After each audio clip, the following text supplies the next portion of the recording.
Next is dual aspect concept.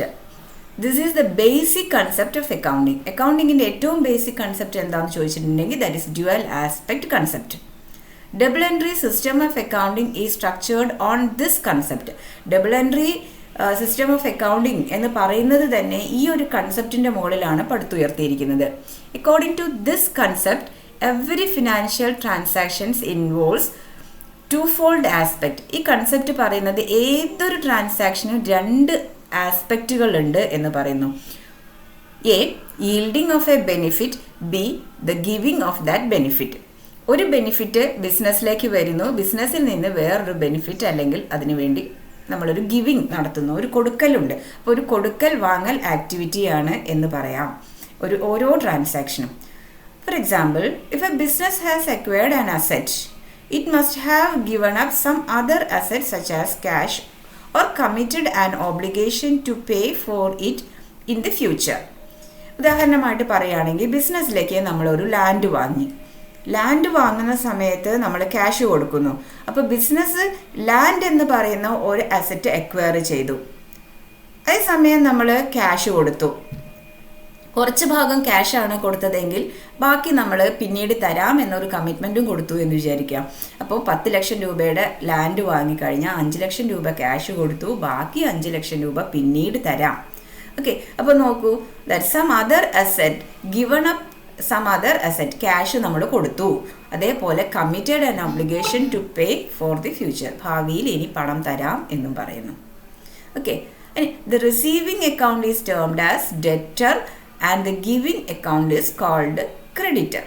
ഇവിടെ ഒരു giving ആസ്പെക്റ്റും ഒരു റിസീവിംഗ് ആസ്പെക്റ്റും ഉണ്ട്. അപ്പോൾ റിസീവിംഗ് ആസ്പെക്റ്റിനെ അല്ലെങ്കിൽ ആ അക്കൗണ്ടിനെ ഡെറ്റർ എന്നും ഗിവിംഗ് ആസ്പെക്റ്റിനെ ക്രെഡിറ്റർ എന്നും പറയാം. ഓക്കെ, ഇപ്പം നമ്മളിവിടെ ഈ പറഞ്ഞ ട്രാൻസാക്ഷൻ നമുക്ക് ഒന്നുകൂടി പറയാം. അസെറ്റ് ലാൻഡ് പർച്ചേസ് ചെയ്ത സമയത്താണെങ്കിൽ ലാൻഡ് എന്ന് പറയുന്നതാണ് നമ്മളുടെ റിസീവ് ചെയ്തിരിക്കുന്ന അക്കൗണ്ട്. അപ്പോൾ ഇവിടെ ഗിവിങ് നമ്മൾ എന്താണ് കൊടുത്തിരിക്കുന്നത്? ക്യാഷ് ആണ് കൊടുത്തിരിക്കുന്നത്. അപ്പോൾ ഈ ട്രാൻസാക്ഷൻ നമ്മൾ എങ്ങനെ റെക്കോർഡ് ചെയ്യും? Land account debtor to cash account. Okay, അപ്പോൾ ടു ക്യാഷ് അക്കൗണ്ട് എന്ന് പറയുന്നത് ക്രെഡിറ്റർ എന്നതിനെ നമ്മൾ ജേർണലിൽ ഉപയോഗിക്കുന്ന ഒരു പ്രിഫിക്സ് ആണ് ക്രെഡിറ്റർ എന്ന് പറയുന്നത്. അപ്പോൾ നമുക്ക് ഡെബിറ്റ് ചെയ്യുന്നത് ലാൻഡ് അക്കൗണ്ടും ക്രെഡിറ്റ് ചെയ്യുന്നത് ക്യാഷ് അക്കൗണ്ടും.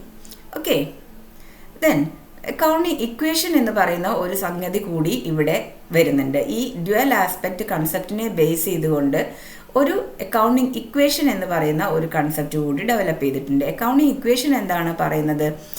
Asset is equal to liabilities plus capital, അല്ലെങ്കിൽ asset is equal to equities. ഓരോ ബിസിനസ് സ്ഥാപനത്തിൻ്റെയും അതിലുള്ള അസറ്റുകളുടെ വാല്യൂ എന്ന് പറയുന്നത് ബിസിനസ്സിൻ്റെ മൊത്തം ലയബിലിറ്റീസും ക്യാപിറ്റലും രണ്ടും കൂടി ചേർന്നതായിരിക്കും ഒരു ബിസിനസ്സിൻ്റെ അസറ്റ്. ഇതാണ് അക്കൗണ്ടിങ് ഇക്വേഷൻ. ഇതും വളരെ ബേസിക് ആയിട്ടുള്ള രണ്ട് കാര്യങ്ങളാണ്. ഈ ഡ്യുവൽ ആസ്പെക്റ്റ് കൺസെപ്റ്റും അക്കൗണ്ടിങ് ഇക്വേഷനും ബിസിനസ്സിൻ്റെ അടിസ്ഥാന തത്വങ്ങളിൽ ഏറ്റവും പ്രധാനപ്പെട്ടതാണ്. അടുത്തത് accounting period concept. Under going concern concept, it is assumed that a business entity has a reasonable expectation of continuing business for an indefinite period. ഇപ്പോൾ ഗോയിങ് കൺസേണിൽ നമ്മൾ പറഞ്ഞു ഇൻഡെഫിനിറ്റ് പീരിയഡിലേക്കാണ്. പക്ഷേ the life of the business unit is divided in to accounting periods so as to know the profit or loss of each such period and financial position at the end of such period. നമ്മൾ going കൺസേണിൽ പറഞ്ഞത് എന്താണ്? Business is reasonable expectation of continuing business for an indefinite period, ഒരുപാട് കാലത്തേക്ക് തുടർന്ന് നടത്തുന്നതാണ്. പക്ഷേ ആ business ഓരോ നിശ്ചിത ഇടവേളകളിലും കാലങ്ങളിലും ലാഭനഷ്ടങ്ങൾ ഉണ്ടാക്കിയതിൻ്റെ വരവ് ചെലവ് കണക്കുകൾ നമുക്ക് തയ്യാറാക്കണം. അതിനുവേണ്ടി നോർമലി ആ ഫിനാൻഷ്യൽ പീരിയഡിനെ 12 normally an accounting period is 1 year or 12 months starts from April 1st to 31st March. ഏപ്രിൽ 1 മുതൽ മാർച്ച് 31 വരെയുള്ള 12 മാസങ്ങളാണ് ഒരു ഫിനാൻഷ്യൽ ഇയർ എന്ന് പറയുന്നത്. ഓക്കെ, അതിനെ മൊത്തം ലൈഫിനെ ചെറിയ ചെറിയ ഭാഗങ്ങളാക്കി മാറ്റുന്നു. ഓരോ 12 മാസം കൂടുമ്പോഴും അക്കൗണ്ടുകൾ തയ്യാറാക്കും. ഇതാണ് അക്കൗണ്ടിങ് പീരിയഡ് കൺസെപ്റ്റിൽ പറയുന്നത്. Okay, next is matching concept. This concept is based on the accounting period concept. The purchase price of fixed asset is not taken, but only depreciation of fixed asset related to accounting period is taken.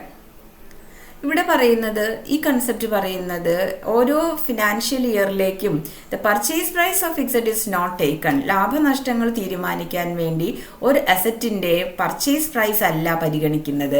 Only depreciation of fixed asset is related to accounting period is taken. ഓരോ വർഷത്തേക്കും relate ചെയ്തിരിക്കുന്ന ഡിപ്രീസിയേഷനാണ് ആ financial ഇയറിലേക്ക് എടുക്കേണ്ടത്. Okay, then expense paid in advance are excluded from the total cost and expenses outstanding are added to the total cost attached to the period. ഈ matching കൺസെപ്റ്റിൽ പറയുന്നത്, നമ്മൾ asset വാങ്ങി, നമ്മൾ നേരത്തെ പറഞ്ഞ ഉദാഹരണത്തിൽ 10 lakh rupees വെച്ച് ഒരു അസറ്റ് വാങ്ങി.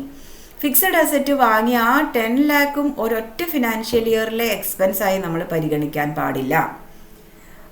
ആ അസറ്റിന് 10 വർഷമാണ് ലൈഫ് എങ്കിൽ ഓരോ വർഷവും അതിൻ്റെ ഡിപ്രീസിയേഷൻ 1,00,000 രൂപ എന്ന് വെച്ചിട്ട് വേണം നമ്മൾ അക്കൗണ്ടിങ്ങിൽ ഉൾപ്പെടുത്താൻ. അതാണ് പറയുന്നത്. പിന്നെ എക്സ്പെൻസ് പെയ്ഡ് ഇൻ അഡ്വാൻസ്, നമ്മൾ അടുത്ത വർഷത്തേക്ക് വേണ്ടി ഈ വർഷം നമ്മൾ ഇൻഷുറൻസ് കൊടുത്തിട്ടുണ്ടെങ്കിൽ അത് ഈ വർഷത്തെ എക്സ്പെൻസ് അല്ല, അത് അടുത്ത വർഷത്തെ എക്സ്പെൻസ് ആണ്. അതേപോലെ തന്നെ നമ്മൾ ഈ വർഷം ഏതെങ്കിലും ഒരു പേയ്മെൻറ്റ് കൊടുക്കാൻ ബാക്കിയുണ്ട്, റെൻറ്റ് ഔട്ട്സ്റ്റാൻഡിങ്, അതായത് എക്സ്പെൻസ് ഔട്ട്സ്റ്റാൻഡിങ് ഉണ്ടെങ്കിൽ കൊടുക്കുന്നത് അടുത്ത വർഷമാണ്, പക്ഷേ ആ റെൻറ്റ് നമ്മളുടെ ഈ വർഷത്തെ അക്കൗണ്ടിങ്ങിലാണ് അല്ലെങ്കിൽ എക്സ്പെൻസിലാണ് ഉൾപ്പെടുത്തേണ്ടത്. അതാണ് മാച്ചിങ് കൺസെപ്റ്റ് പറയുന്നത്.